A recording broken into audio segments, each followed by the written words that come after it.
Alright, imagine Breaking Bad meets La La Land, but with cartel drama and gender identity. Yeah, you got it. That's Emilia Perez. The film that had people at Cannes either having a standing ovation or side-eyeing in confusion. And if you're into it, let's do it. Emilia Perez is a Spanish language French musical crime film written by Jacques Audiard. And it's based on his libretto opera. If you don't know what that is, it's a type of opera, okay? You know, they have like operettas, opera, cantatas, things as such. If you know, you know. If you don't, you don't. It's not a big deal. Which he just adapted from a novel that came out in 2018 called Écoutez, which is listen, by a French writer, Boris Razon. I should have known this was French. Oh, why? It just felt all artsy and self-important. It, speaks for itself.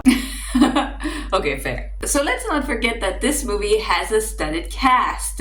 We first have starring Zoe Saldaña. We also have Selena Gomez, Edgar Ramirez, and last but not least, the very controversial Karla Sofía Gascón, which we'll talk about after the breakdown of the movie. Why? What did she do? She tweeted some stuff, people didn't like it. Anyways, we're gonna talk about it later, don't worry. Okay, so I'm going all in, so it's going to be brief, but there's going to be spoilers, so you have been warned. And first we meet with Rita Mora Castro, which is played by Zoe Saldaña, a lawyer in Mexico City who is about to win some sort of cases that apparently she doesn't even believe in. Also looks like she is having trouble making ends meet. And just as she was questioning all of her life choices, she gets a mysterious offer. Big money, no questions asked. Turns out her new client is Juan Manitas del Monte, a terrifying cartel boss, which is quite funny because every time she seems to meet him, she just looks at him and she's like, mierde. Which is fair to feel like when you see, a big mafia boss right there asking you a question. You're like, this is my last day on earth. This is how I go.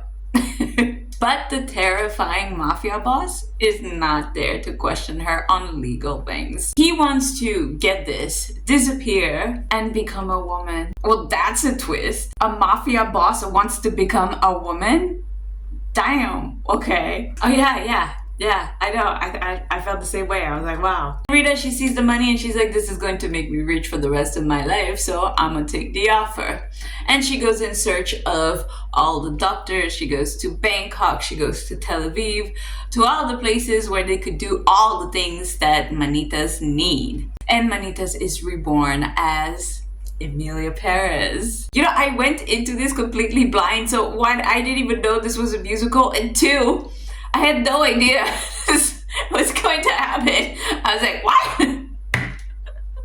That's a first. Now, she makes arrangements as such that her family is completely taken care of. They're all left Mexico. They're living in Switzerland. They're having a beautiful life. Jenny's a bit sad. She learns about the fact that her husband passed away because, of course, he had to fake his own death. Right? And now that all this happened and it successfully happened, now Rita is rich and everything is good in the world. The end. Oh, girl. Oh, you wish, honey. No. So then we flash forward 4 years. Rita runs into Emilia and once again, she's like, mierde. And Emilia, she wants to reconnect with her kids. She's like, I miss them. I cannot live without my children.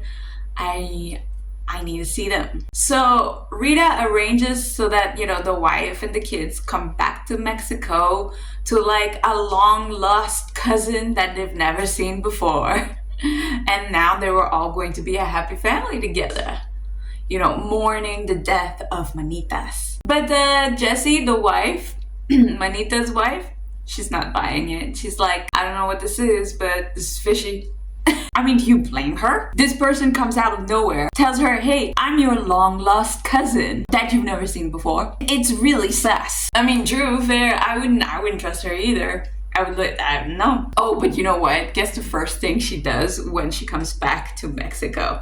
What? She's back with her side piece, and now that her husband is gone, he's gonna be the main piece now. Oh, how cliche. Meanwhile, this is happening. Emilia is feeling guilty. He was a cartel mafia boss. Obviously, a few people disappeared on his watch. And now he's seeing the effect that it does on moms, sisters in the community, having all these bodies gone, don't know where they are, people can't mourn them. So he creates a non-profit to help the victim of cartel violence. And of course, using her connection to identify the bodies and return them to their family. It's pretty noble, but it just means that she's working with dangerous people again. Just on the other side. But wait, wasn't she just like part of that like a minute ago? Exactly my point. But you know, now in her mind, she's Emilia Perez. She's no longer Manitas. So it's different. Right. Anyways, Jessie is hooking up with her man more than ever. And she's like, you know what? I'm gonna take my kids and I'm gonna go live with him. And that sends Emilia, or Manitas, you know, into a rage. She started calling them her kids and how you're not gonna take them away from me, and gets quite physical. And Jessie, she doesn't like this. She's like, who the hell is this who thinks she owns my kids? Who is this cousin? I don't know her. So she leaves with the kids. I mean, what else was she gonna do? And in retaliation of that act, Emilia thought, well, now I'm just gonna cut you off. And also, I'm gonna beat up your boyfriend. Which is very Manita-like and not very much like Emilia-like. But yeah, you know, whatever. And it doesn't work. Because guess what? Jessie and Gustavo, they fight back. And they kidnap Emilia. And they demand ransom from Rita so that they can get their money, get the kids, and get out of there and never have to deal with Emilia again. Because obviously Jessie, the wife, she thinks she deserves so. I mean, her husband, to her mind, is dead. So yeah, I could see it. Rita receives Emilia's fingers in the mail, and they go down with the ransom and tries really hard to get her back, but you know, she doesn't go alone like the plan is said. And then a very, very dramatic shootout happen while they're trying to exchange the money Emilia ransom thing. It's not going down well. And in the last few moments that Emilia has, she decides to tell Jessie who she really is. And she tells her intimate memories that they have together. At first, Jessie is like, how do you know this? Who told you this? How do you know this? And she's completely floored. Like, she does not believe that this woman is her husband. Like, she's kind of putting it together, but she's not really. You think her husband comes back from the death as a woman? I mean, that's pretty shocking. I don't think I could recover from that. I don't think anybody could recover from that. I mean, yeah, I would be too. I'd be like, yeah, fair, right? And before she can actually react to what Emilia just has said to her, Gustavo takes Emilia and puts her in the trunk and tries to run away with her, because obviously the exchange is not going down. And as she is in the trunk and they run away, Jessie comes back to herself and she's like, that's my husband in the trunk. We need to get him out right now. And then she fights for the gun in the car, which results in everybody actually going into a pretty bad car crash and everyone dies. Jessie, Gustavo, and Emilia. And at the end, Rita just take the kids because obviously they left two beautiful kids behind. And that's the end of the movie? I don't know, what do you want to call it? So let's talk about the controversies of this movie and what's happening behind the scenes a little bit. So let's go point by point. First of all, the Mexican stereotype. I see it. I mean, the whole cartel thing, the boss thing, like, I see what people are saying. But I truly believe that at its core, the movie is trying to focus on identity, transformation, and redemption over like reinforcing outdated stereotype. I truly think that that's what they're trying to do. I see it, but I don't see it, you know? And then there was the backlash from the LGBTQ plus community, who some felt that this portrayal of transgender women was like based on outdated tropes, and that it wasn't really fitting to what they believe what a trans woman would be, I would guess. But okay, maybe it's fair because I don't know anything about that and I'm not going to pretend to know. But let's not ignore the fact that Karla Sofía Gascón, even though you might not like her, is the first trans woman to ever be nominated for an Oscar. And that's huge! Progress isn't always perfect, but it still matters. That's all I'm going to say.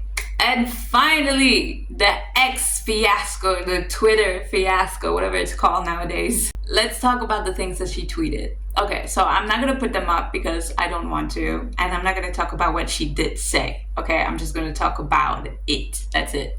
Like, because I don't want to give this any more fuel than it already has, because I don't truly believe in this. These tweets are bad. Yes, there is no arguments against that. I can't make an argument against that. But here's the thing. Racism is different in different places. And it is felt differently across different culture, okay? And Europe has its own struggle when it comes to immigration and cultural tension. That does not excuse everything, but it changes context towards how you see it, especially when it comes from a public from America. And let's be clear, America isn't exactly a shining example of open arm immigration policies right now. I understand back then, you had the Statue of Liberty, bring me your hunger, your poor, all of that stuff. But right now, that's not you guys right now. So before we cancel someone and take away her nomination, let's try and consider like the bigger picture. That's all I'm gonna say about this, okay? My thoughts on Emilia Perez. I think that love it or hate it, you can't really ignore it. Which in itself means that it's like probably good in a sense. It's bold, it's messy, it's unique. But is it good? For me, no. It's long. It's boring. It's beautiful though. Like some of the angles and the shots and the lighting, gorgeous. But that's about it. Also, please take into consideration that I am not a musical person. I don't like musicals. I didn't even want to do Wicked. And I still watch Wicked just to be able to, keep up with the trend. Because I'm a movie channel. So obviously I want to keep up with what's happening around the world, But I don't like musicals. But I like Wicked better than this. And I just think that because it's like Wicked is digestible, it's with the people that we love, it's cute, it's funny, it has all these little, like whatever. This is more artsy. And I think that people would think that I would love this type of stuff because I sing, I used to dance, so they're like, oh, it's all the thing together. I just don't like it. I don't like it. So for me, it's like a full-on 4 out of 10. I'm so sorry. I don't think it deserves any real nomination of Oscar for the content. However, do I agree with what's happening with Karla Sofía Gascón? Not really. Let her get her award. Why not? But what do you think? Do you think this is a masterpiece? Or do you think this is a complete mess? And remember, if there's any movie, series, documentary, or anything in between that you would like me to do, then please let me know in the comments down below so I can do that for you. And that is it for me today. Thank you so much for being here. Thank you for watching. I hope you guys have a great day, and bye.